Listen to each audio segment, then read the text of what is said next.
बानी पीटीआई हार गए और हुकूमत जीत गई। सुप्रीम कोर्ट के इस फैसले से किसको फ़ायदा हुआ, किसको नुकसान हुआ? इससे पहले ये बेंच कौन सा था जिसने इमरान खान साहब के हक में फैसला दिया था?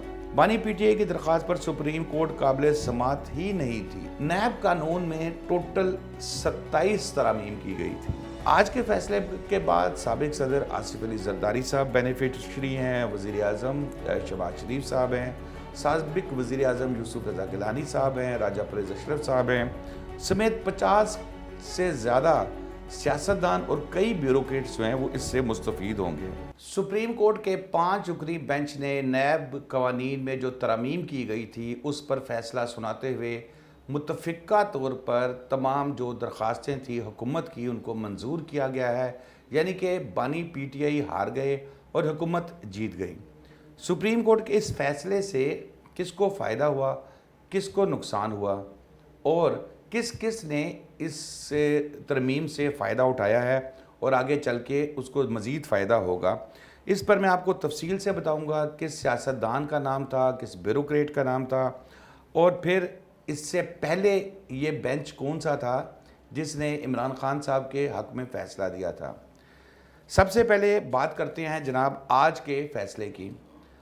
सुप्रीम कोर्ट ने 16 सफ़ात पर मुश्तमिल तहरीरी फ़ैसला जो है वो भी जारी कर दिया है। नैब कानून साबिक army chief general Pervez Musharraf ने इक़्तिदार संभालते ही लेके आए थे और इसमें उनका ये कहना था कि हम चाहते हैं कि करप्शन से माशरे को बचा के रखें, लेकिन इस कानून में उन लोगों को सियासतदानों के ख़िलाफ़ इस्तेमाल किया गया जिन्होंने जनरल मुशर्रफ की हमायत नहीं की और इस कानून को उस तरफ ले गए।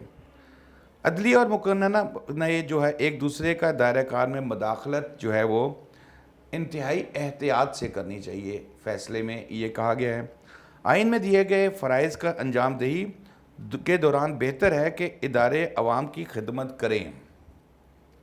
चीफ़ जस्टिस मौजूदा चीफ़ जस्टिस जो है काजी फ़ाइज़ ईसा साहब, उनकी सरबराही में 5 रुकनी बेंच था और इससे पहले जैसे मैंने आपको बताया उमर अताब बंदियाल साहब, इजाज़ुल एहसन साहब और जस्टिस मंसूर अली शाह साहब ने इस कानूनी तरमीम को ख़त्म किया था, जिसमें मंसूर अली शाह साहब ने मुखालफत में नोट लिखा था।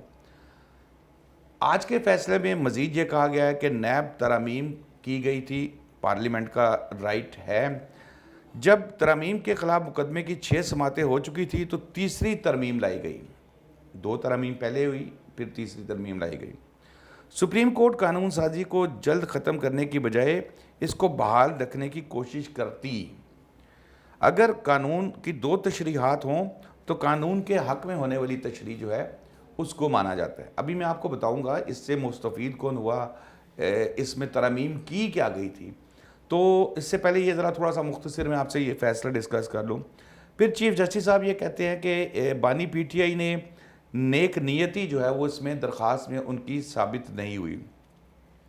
नैब कानून में तीसरी तरमीम उन्होंने ख़ुद भी तरमीम की थी और सुप्रीम कोर्ट के 3 रुकनी बेंच ने केस सुना। प्रैक्टिस एंड प्रोसीजर कानून के मुतज़ाद था। 5 रुकनी बेंच ये जो है वो सुन सकते थे। बानी पीटीआई की दरख्वास्त पर सुप्रीम कोर्ट काबिल समात ही नहीं थी, फैसले में कहा गया है।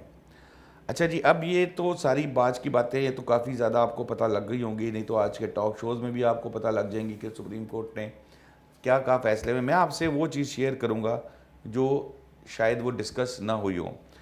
ये ख़ुद इमरान खान साहब जो हैं उनकी हुकूमत ने भी इसमें तरमीम की गई थी और जैसे मैंने आपको बताया 3 रुकनी बेंच ने ये इसको ख़त्म किया था, जिसमें से 2-1 का फ़ैसला आया था। मुख्तलिफ़ शिकें थी, वो मैं आगे चल के आपको तफसील से भी बताऊंगा, लेकिन उसमें एक ये थी कि अवामी ओहदा रखने वालों के ख़िलाफ़ मुकदमात वापस लिए जाएंगे। 50 करोड़ से कम के मुकदमात पर नैब तफ्तीश नहीं कर सकेगा। फिर प्ली बारगेनिंग के मुतल्लिक जो तरमीम की गई थी उसको भी कलअदम करार दिया गया था, वो भी बहाल हो गई है।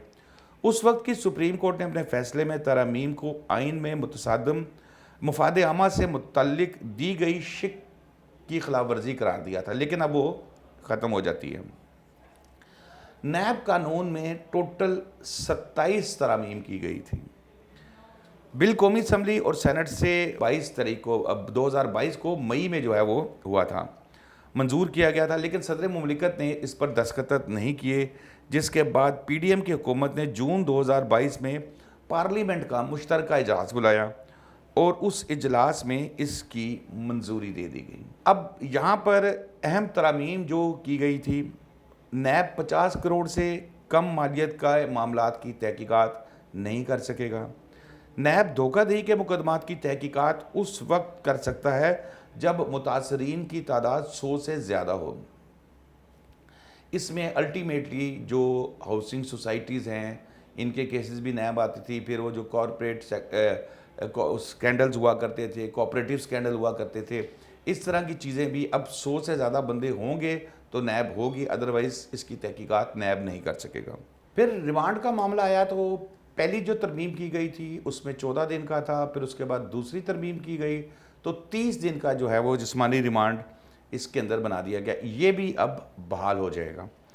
कानून में तरमीम के बाद नैब वफाक सूबाई जो टैक्सेस हैं, इनके मामलात में भी कार्रवाई नहीं कर सकेगी और मुल्क में काम करने वाली रेगुलेटरी इदारों को भी नैब के दायरे इख्तियार से निकाल दिया गया है। बिल के तहत अफराद के लेन देन के ज़ेरे इल्तवा केसेस, तहकीकात, इंक्वायरीज़, इन्वेस्टिगेशंस तमाम जो हैं वो मुतल्लका कानून के तहत मुतल्लका हुकाम और अदालतों को भेज दी जाएंगी। ये दोबारा बहाली के बाद जो चीज़ें आ रही हैं। तरमीम में चेयरमैन नैब और नैब ब्यूरोज़ के जो प्रोसिक्यूटर्स हैं, इनकी मुद्दत मुलाजमत और जज साहिबान की मुद्दत मुलाजमत 4 साल की बजाय 3 साल कर दी गई है और ये भी कहा गया कि तमाम जज साहिबान जो हैं 1 साल के अंदर अपना जो एक केस होगा उसको फैसला उसके ऊपर सुना देंगे। आज के फैसले के बाद साबिक सदर आसिफ अली जरदारी साहब बेनिफिशरी हैं, वज़ीर आज़म शहबाज शरीफ साहब हैं, साबिक वज़ीर आज़म यूसुफ रज़ा गिलानी साहब हैं, राजा परवेज़ अशरफ साहब हैं, समेत 50 से ज़्यादा सियासतदान और कई ब्यूरोक्रेट्स जो हैं वो इससे मुस्तफ़ीद होंगे और गिरफ्तारी से कबल नैब को शवाहिद जो है वो जमा करने पड़ेंगे मुकम्मल और फिर उसके बाद उनको यकीनी बनाना होगा। अब आ जाते हैं जी, जैसे मैंने आपको बताया कि जो जो बीच में बेनिफिशरी है उनके केसेस, अब क्योंकि ये पहले जब हुआ था फाइलें वापस भिजवा दी गई थी, नैब को कुछ फाइलें रख दी गई थी, लेकिन इसके ऊपर जब इसको सस्पेंड कर दिया, इसको ख़त्म कर दिया गया सुप्रीम कोर्ट के 3 रुकनी बेंच की तरफ से, तो फिर फाइलें उधर, तो अब फाइलें फिर दोबारा नैब के पास चली जाएंगी। तो ये टोटल जनाब जो बेनिफिशरीज़ हैं, सियासतदान भी हैं, ब्यूरोक्रेट्स भी हैं, जैसे मैंने आपको नाम लिए। शादाब रियाज को इजाज़त दीजिए। अल्लाह।